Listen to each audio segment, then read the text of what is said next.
Yes news Haryana. मैं हूं आपके साथ पूनम बुद्ध। हम हांसी कोर्ट में पहुंचे हुए हैं, जहां पे कुछ दलित कास्ट से लोग आए हुए हैं जो बोल रहे हैं कि एससी और एसटी कानून में जो दिक्कतें हो रही हैं, दलित जाति के खिलाफ जो दिक्कतें हो रही हैं, उसके लिए एसपी मैडम से मिलने के लिए आए हुए हैं। एसपी मैडम भी हमारी बहुत अच्छी हैं। उनके आने के बाद यहाँ पे अपराध भी बहुत कम हुआ है और उनके आने से वो जब से आई हैं तब से लेकर तन और मन से समाज की सेवा कर रही हैं। जो अपनी उनकी खाकी वर्दी है उनका पूरा फर्ज निभा रही हैं। चलिए जानते हैं कि ये क्या कहना चाहते हैं और क्या मैटर किस वजह से यहाँ पे आए। सर स्वागत है आपका। नमस्कार। देखिए, हरियाणा प्रदेश के अंदर जब से बीजेपी की सरकार आई है तो तमाम हरियाणा प्रदेश में दलितों के साथ लगातार अत्याचार बढ़ रहे हैं और ज़्यादा इस क्षेत्र के अंदर है। और इस क्षेत्र के अंदर पुलिस इतनी जातिवादी है कि SC/ST एक्ट स्पष्ट कहता है कि कंप्लेंट मिलने के तुरंत FIR दर्ज होनी चाहिए, सेक्शन 18A। और कंप्लेंट देने के 10-10, 15-15 दिन बाद FIR दर्ज नहीं होती। अगर FIR दर्ज हो जाती है तो आरोपियों की गिरफ्तारी नहीं होती। बड़े दुख की बात है कि आज एक बाटला गांव का मामला है, एक मेंदा गांव का है। मेंदा गांव में तो ऑलरेडी FIR दर्ज है, मुकदमा नंबर 179, SC/ST एक्ट है, 452 है, 323 है, लेकिन एक भी आरोपी की अभी तक गिरफ्तारी नहीं। पीड़ित परिवार न्याय के लिए धक्के खा रहा है। पहले भी पुलिस अधीक्षक से मिल लिए, DSP से मिल लिए, लेकिन हांसी पुलिस इतनी बेशरम है कि उनको श्रम नाम की कोई चीज़ नहीं है कि इन लोगों को न्याय कैसे दिया जाए। दूसरी बात, ये आंटी हमारी बाटला गाँव से आई है। बाटला प्रकरण पूरे हरियाणा में पिछले 3-4 साल से चल रहा है। सामाजिक बहिष्कार भी लोगों का वहाँ के श्रवण जाति के लोगों ने किया हुआ है। तो 9 तारीख की घटना है। इस महिला को घर के अंदर घुसकर जेंट्स लोगों ने मारपीट की, गाली गलौज की, जाति सूचक गालियां दी। इन 3 दिन ये मेडिकल में रहे। मेडिकल होने के बावजूद एक पुरुष बयान इनके लेने आया, जबकि महिला विरुद्ध अपराधों के अंदर महिला पुलिस अधिकारी ही बयान ले। तो आज तक इतने दिन बीत गए, 9 तारीख की घटना है, इनकी तो FIR दर्ज नहीं हुई। बड़े दुख की बात है कि SP जो है महिला है और बड़ी उम्मीद थी SP मैडम से कि वो महिला अपराधों पर तो अंकुश लगाएगी कम से कम। तो लगातार दिन प्रतिदिन हम फील्ड में रहते हैं तो बहुत सारे पुलिस के अगेंस्ट मामले आते हैं। तो देखो, एक महिला बुजुर्ग आपके सामने खड़ी है और यहाँ भी महिला SP है, लेकिन इस महिला की पिछले 15 दिन से FIR दर्ज नहीं हुई। बड़ा गंभीर विषय है। दलितों को इस सरकार में न्याय की उम्मीद नहीं है। अगर आज हम SP से मिले हैं, अगर तुरंत प्रभाव से इस मामले में FIR दर्ज शाम तक आज नहीं हुई तो कल हम DGP कार्यालय पंचकूला का घेराव करेंगे।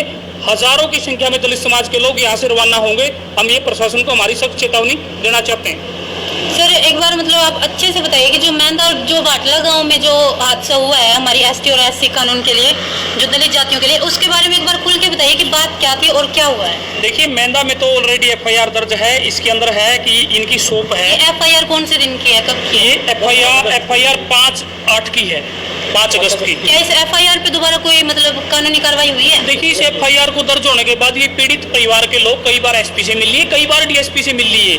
इनकी दुकान के अंदर घुसकर जो है इनके साथ मारपीट करी, पैसे मांगे गए, जाति सूचक गालियां दी गई और इनको बहुत सारी चोटें आई, सामान बखेरा गया। और इनकी घटना ये है कि ये घर के आगे खड़े थे और एक वहाँ का बैकवर्ड कास्ट का जो व्यक्ति है एक ट्रैक्टर लेके आया, इनकी प्रॉपर्टी को नुकसान पहुंचाया, इनका चौतरा तोड़ा और फिर इन्होंने विरोध किया कि मेरा चौतरा क्यों तोड़ा। तो इस महिला बुजुर्ग के साथ उन्होंने मारपीट की। घर में घुसकर इनके घर में इनकी बेटी थी, उसको डिलीवरी हुई थी 20 दिन पहले, उसके साथ उसने छेड़छाड़ की, उसके साथ उसने मारपीट की। इतना गंभीर अपराध होने के बावजूद भी FIR दर्ज नहीं हुई आज तक। 9 तारीख की घटना है। बड़ा गंभीर विषय है ये। तो सर आप क्या कहना चाहेंगे कि जो हमारे देश में दलित के साथ अलग अलग अत्याचार हो रहे हैं, लोग मानते हैं कि हम बड़े हैं और वो छोटे हैं, आप उन लोगों से क्या कहना चाहेंगे? क्या ये सच है, कोई बड़ा है कोई छोटा है इस दुनिया में? देखिए, ये तो लोगों ने है ना, लोगों की मानसिकता किस तरह से काम कर रही है। लेकिन इस देश के अंदर आज़ादी के इतने साल बाद भी जो है दलित पिछड़ों के साथ लगातार अत्याचार हो रहे हैं और दलित समाज न्याय के लिए उन्होंने धरने प्रदर्शन करने पड़ते हैं। उनके घरों में घुसकर उनके घर जला दिए जाते हैं। रेप जैसी गंभीर घटनाएं, आप मिर्जपुर कांड देख लो, बाटला कांड देख लो, बगाना कांड देख लो, पावड़ा देख लो, अभी हाल ही में चल रहा है फतेहाबाद में टोहाना के पास बुआन गांव के अंदर कल में वहाँ सारा दिन था कि इन लोगों को बाबा साहब की स्टैचू से भी दिक्कत है। इनके साथ रियल में एट्रोसिटी होती है और पुलिस के अंदर जाति विशेष के लोग हैं अच्छे पदों पे, IPS DSP सत्र पे, इंस्पेक्टर सत्र पे, है ना, जाति विशेष के लोग जो है वो लगे हुए हैं और वो जानबूझकर जो है इन लोगों को न्याय नहीं दे रहे।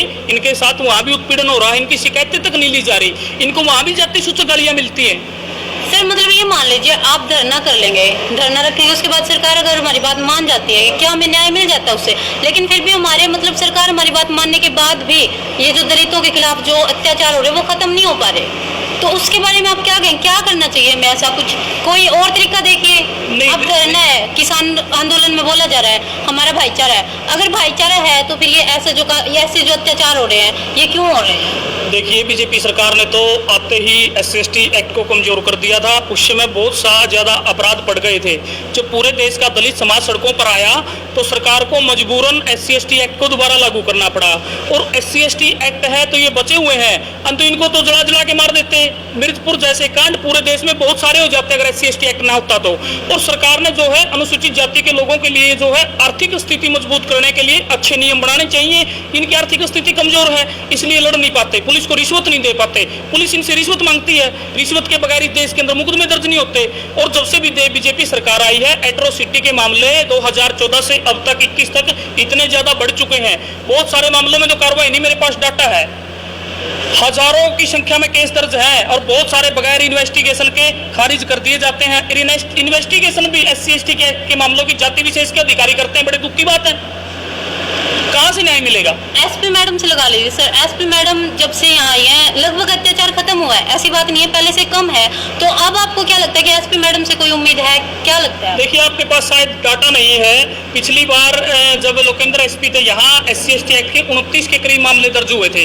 और अब की बार मैडम को आप पूछ लीजिए, उन्हीं से पूछ लीजिए, ऑन रिकॉर्ड चीजें हैं कि SC/ST एक्ट के कितने मामले दर्ज हुए हैं, किन किन मामलों में गिरफ्तारी हुई है और कितने मामले SC/ST एक्ट के दर्ज नहीं हुए हैं। तो क्या मतलब SP मैडम है जो पहले से वीक है या फिर क्या कार्रवाई नहीं कर रही वो?